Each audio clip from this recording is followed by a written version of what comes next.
టమాటా ఇగురిని మరి తయారు చేసేసుకుందామా. హలో, నమస్తే. అందరూ ఎలాగున్నారు ఫ్రెండ్స్? బాగున్నారా? నేను కూడా చాలా బాగున్నాను. మీ అందరూ బాగాలని మనస్ఫూర్తి కోరుకుంటున్నాను. బ్రేక్ఫాస్ట్ అయిపోయిందండి, నాది కూడా అయిపోయింది. మరి లంచ్లోకి ఏం ప్రిపేర్ చేసుకుంటున్నారు ఈరోజు? మరి నేనైతే లంచ్లోకి కానీ ఈరోజు కోడిగుడ్డు టమాటా అండి, విలేజ్ స్టైల్లో, అంటే పల్లెటూరులో చేసుకుంటారు కదా, ఎలాంటి మసాలాలు వాడకుండా చక్కగా మరి టమాటాలు వేసి అలా మగ్గించేసుకొని చక్కగా వండేసుకుందాం ఇగురు. మరి వచ్చేసేయండి, మనకి జిల్లగా చూసేది కానీ గుడ్డు టమాటా కర్రీ. స్టవ్ వెలిగించుకున్నాను ఫ్రెండ్స్. ఇదిగో మట్టి దాకా తీసుకున్నాను, మట్టి దాకా పెట్టుకున్నాను. ఇందులో మనం 3 టేబుల్ స్పూన్స్ ఆయిల్ వేసుకుందాం. ఇలా గుడ్లు టమాటా ఇగురు చేసుకోవడానికి ఇదిగోనండి, స్టవ్ వెలిగించుకున్నాం, మట్టి దాకా పెట్టుకున్నాం, ఆయిల్ వేసుకున్నాం. ఇప్పుడు 4 గుడ్లు తీసుకున్నాం. గుడ్లు ఇలాగా మనం ఘాట్లు పెట్టుకొని, తక్కువలుచుకొని ఘాట్లు పెట్టుకొని ఇప్పుడు ఇందులో ఆయిల్లో వేసేసుకుందాం. వేసుకొని వేయించుకుందాం చక్కగా. గుడ్లు వేగుతున్నాయి కదండి, ఈ టైంలో మనం కొంచెం ఇందు మీద కారం, కొంచెం ఉప్పు వేసుకుందామండి, మంచి కలర్ కనిపించడం కోసం వేసుకొని. అదిగో మంచి కలర్లో వస్తాయి కదా, ఇలా వేయించుకుందాం చక్కగాను. ఇలా వేసుకున్నట్టయితే కనుక కలర్ కూడా కనిపిస్తాయి కదా. మంచి కలర్ వచ్చింది కదండి. ఇప్పుడు ఎగ్స్ని మనం తీసేసుకుందాం. తీసేసుకొని ఇలా అన్నీ తీసేసుకుందాం. ఇదిగో తీసేసుకుందాం ఇలా. పెద్ద సైజు 3 ఉల్లిపాయలని చిన్న చిన్న ముక్కలు కోసుకొని ఆయిల్లో వేసుకుందామండి. ఇలాగా చిన్న ముక్కలు కట్ చేసుకున్నట్టయితే బాగుంటాయి అన్నమాట. ఇలా ఆయిల్లో వేసేసుకొని మంచి కలర్ వచ్చే వరకు వేయించుకుందాం. ఇలా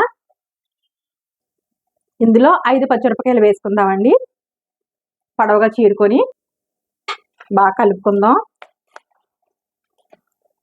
మంచి కలర్ వచ్చే వరకు. నేను ఎలాంటి అల్లం వెల్లుల్లి మసాలాలు వేయట్లేదండి, మీకు ఇష్టమైతే అల్లం వెల్లుల్లి మసాలాలు కూడా వేసుకోవచ్చు. ఉల్లిపాయలు బాగా వేగినాయండి. ఈ టైంలో మనం ఏం చేయాలంటే ఒక 1/2 టేబుల్ స్పూన్ పసుపు,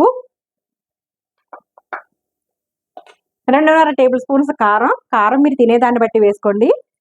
అలాగే రుచికి సరిపడినంత సాల్ట్ వేసుకొని చక్కగా కలిపేసుకుందామండి. మొత్తం అన్నీ ఇలాగా పట్టేటట్టు ఉప్పు కారం ఉల్లిపాయలకి మొత్తం అంతా ఇలా కలిపేసుకుందాం. ఇప్పుడు 2 పెద్ద సైజు టమాటాలు తీసుకొని చిన్న చిన్న ముక్కలు కోసుకొని వేసేసుకుందాం.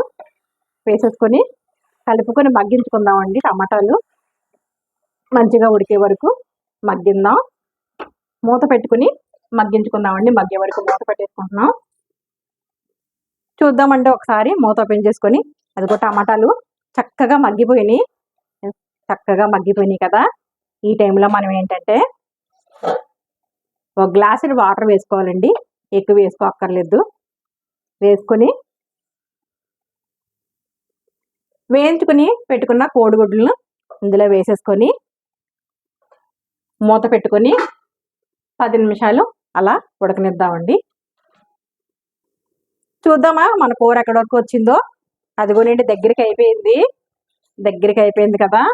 ఇదిగో చూడండి దగ్గరికి అయిపోయింది. ఈ టైంలో మనం కొత్తిమీర కరివేపాకుని చిన్న చిన్న ముక్కలు కోసుకొని కొత్తిమీరని కరివేపాకుని కూడా మనం వేసేసుకొని 1 నిమిషం అలా ఉంచి స్టవ్ ఆఫ్ చేసుకుందామండి. ఆ కొత్తిమీర కరివేపాకు ఫ్లేవర్ అంతా కూరకు పట్టి మరి గుమ్మగుమ్మలాడిపోతుంది మన గుడ్లు టమాటా ఇగురు. దగ్గరికి అయిపోయిందండి గుడ్లు టమాటా ఇగురు. మరి స్టవ్ ఆఫ్ చేసుకొని డిష్ అవుట్ చేసేసుకోవడమే. స్టవ్ ఆఫ్ చేసుకొని డిష్ అవుట్. ఇదిగోనండి దగ్గరగా చూపిస్తున్నాను, స్టవ్ ఆఫ్ చేసేసాను. కానీ మట్టి దాకలో హీట్ ఉంటుంది కదా, అలా ఉడుకుతుందండి. గుడ్లు టమాటా ఇగురు మరి రెడీ అయిపోయిందండి. డిష్ అవుట్ చేసేసుకున్నాం. చూసారు కదా ఎంత కలర్ఫుల్గా ఉందో. గుడ్లు టమాటా ఇగురండి, చాలా బాగుంటుంది. మరి ఇలా చేసుకున్నారంటే కనుక ఆ రోజు 2 ముద్దలు ఎక్కువే తింటాం, అంత రుచిగా ఉంటుంది. మరి మీరు కూడా ట్రై చేసి మీకు ఎలా కుదిరింది కామెంట్ సెక్షన్లో పెట్టండి. అంతకన్నా ముందు ఫస్ట్ టైం కనుక నా ఛానల్ చూసినట్టు లైక్ చేయండి, షేర్ చేయండి, సబ్స్క్రైబ్ చేసుకోండి. పక్కన బెల్ సింబల్ టచ్ చేయండి, ఆల్ అని వస్తుంది. ఆల్ కూడా టచ్ చేసినట్టయితే నేను పెట్టిన ప్రతి వీడియో నోటిఫికేషన్ రూపంలో వస్తుంది. టేస్ట్ చేయట్లేదు ఫ్రెండ్స్, వేడివేడిగా రైస్ చేసుకొని తినేస్తాను. మరి మరొక వీడియోతో మీ ముందుకు వస్తాను. మరి అంతవరకు bye bye friends, take care friends, thank you so much.